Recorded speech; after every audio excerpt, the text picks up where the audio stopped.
Okay, what's up mga katropa? Ayun, PB update. Palakpakan naman tayo dyan, palakpakan naman tayo dyan.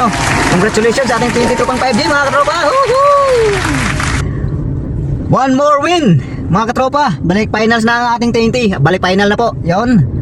So yun nga po no. Nung game 3 natalo tayo sa Meralco Bolts dahil masama po yung depensa natin. At 0 points po doon si Jordan Hayding. And si Uptana po ay sobrang alat din po ni Uptana doon. So nung game 4 po ay doon po bumanat ulit ang TNT tropang 5G. Yung tinambakan po nila ulit ang Meralco Bolts. Sa kasamaang palad nga lang po ay hindi po napaglaro si Chris Newsam. At sa first quarter pa lang din po ay halos tabla lang din po. Kasi si Pugoy din po ay nadali din po. So yan, update po nga po lang natin ha. Yung yung ano ni Pugoy, yung injury ni Pugoy ha. Update po natin. So yan at kasi pagkakaalam ko po balita natin ay ano po spring injury. Yan, nautal na po ako. Spring injury po si RR Pugoy mga katropa. So pag-usapan po natin yan maya maya pagkatapos nito. Let's go!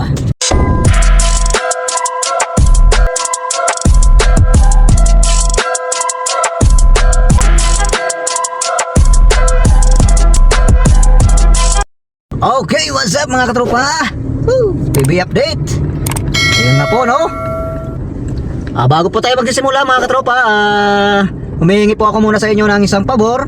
Kung hindi pa po kayo nakapag-subscribe, mag-subscribe po kayo sa ating YouTube channel, Banjo Vlog TV. And then kung naka-subscribe na rin po kayo, i-like and share nyo rin po para po dumami tayo dito sa ating channel mga katropa. So maraming salamat po and God bless all. So yun, umpisa na po natin ang game 4. Ayun, kung saan ay nanalo po ang TNT tropang 5G natin, kung saan po ay nanalo sila. So yun nga po no, ang resulta po ng game 4. Ayun nga po, first quarter lang po ay dikita lang po ang laban. So palitan lang po sila ng score. So second quarter yun, medyo bumanat na po ang TNT tropang 5G sa pangungunan ni Poy Eram mga katropa. Ayun, nagpapasalamat nga po si Poy Eram dahil binigyan daw po siya ni Coach Reyes na mga coaches na taasan yung minutes niya makapaglaro. Ayun, talagang hindi naman niya binigo talaga ang mga coaches at saka si Coach Reyes, head coach natin, na talagang binigay din ni Poy Eram ang kanyang best. Kaya ayun, ang depensa kasi ng Meralco nakatuon sa ibang big man natin at saka sa mga point guard and wingman. So yun nga po, si Poy Eram hindi po nila na pagandaan. So ayun, namiesta si Poy Eram ng score tsaka rebound. So nagtala po si Poy Eram na siya po ang best player of the game. Nagtala po si Poy Eram ng 27 points and 9 rebound and 2 assists and 3 blocks. Grabe, lupit no. Yan ang mga big man.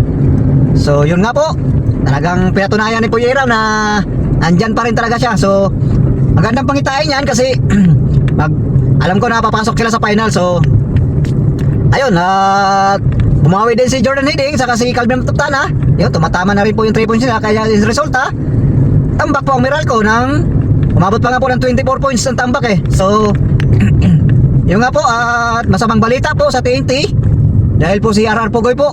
Ayan, yan na po ay sunod natin balita si RR Pugoy. Update po natin yung injury ni RR. So si RR Pugoy po mga katropa ay nagresulta po ng injury.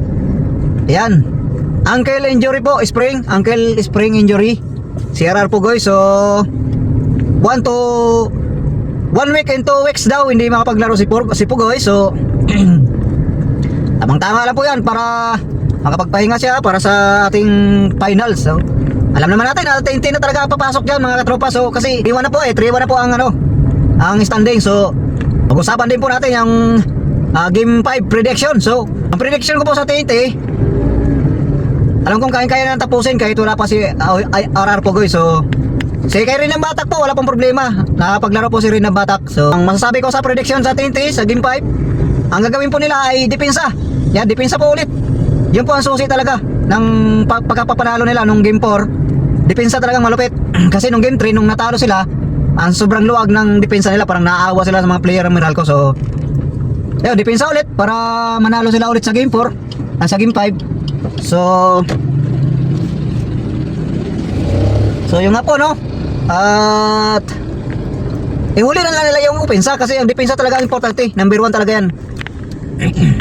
Kaya nga hindi makaka-score ang mga Meralco Bolts dahil sa depensa nila nung game 4. So ulitin na po nila yon sa game 5. Huwag na nilang pag-abutin ng game 6 para makapagpahinga po sila. Magandaan po nila kung sino pong lulusot doon sa Ginebra at saka San Miguel. Yun lang po ang masasabi ko sa TNT, depensa. Ang opensa nandyan lang po yan eh. Sa depensa kasi walang malas dyan. So yun lang po masasabi ko sa TNT. Depensa na malupit, na malagkit. Yan. Tingnan mo yung game 4, grabe ang depensa nila. Hindi halos makatira yung ano, makatira man so sablay talaga. Pag nakatira yung Meralco Bolt. So yung nga po no. Sa Meralco naman kung gusto nilang ma-extend yung ano, umabot sila ng game 5, edi sila na makipagsabayan sila sa TNT. Physical naman talaga ang ano, Meralco Bolts. So yun din, binibigyan din sila ng physical ng TNT. So kung sino pong maganda ang depensa, kung sino pong consistent sa opensa, yun pong mananalo. So yun nga po, kung gusto na manalo ng Meralco Bolts, kahit wala si Chris Newsome, sabayan nila. Ang galing ng TNT. Yan, depensa din sila malupit. Yan. So yun lang po ang ating masasabi sa game prediction sa game 5 ng TNT versus Meralco Bolts. So basta ang gusto ko lang po, wag na po nilang pagbigyan ng Meralco, wag na lang paabutin ng game 6 para makapagpahinga na sila. So yun lang po at maraming salamat sa inyo guys, mga katropa. So make sure na nakapag-subscribe na po ang lahat ha. Palike and share na rin po. Maraming salamat and God bless all. Bye bye. Red lips and funky beat. You better hold your head up to the sky. I'm gonna roll with you till the day I die.